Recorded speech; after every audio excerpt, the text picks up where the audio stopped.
नमस्कार, फूड जल्लोषमध्ये आपले स्वागत आहे। आज आपण करणार आहे मँगो जाम। साध्या पद्धतीने मँगो जाम करत आहोत। साहित्य: 3 आंब्यांचा रस, 1 वाटी साखर, थोडंसं तूप, लिंबाचा रस व वेलची पावडर।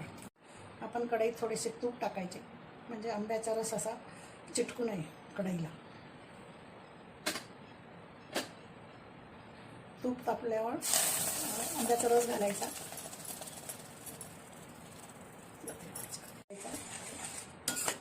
घट्ट होऊ द्यायचा छान आंब्याचा रस असा।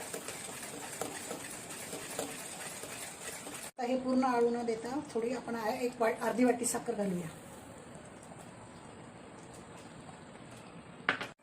आता हा छान आंब्याचा रस साखर और आंब्याचा रस छान उकळून घेतलेला आहे व तो घट्ट झालेला आहे व त्याचा छान असा सुगंध येतोय।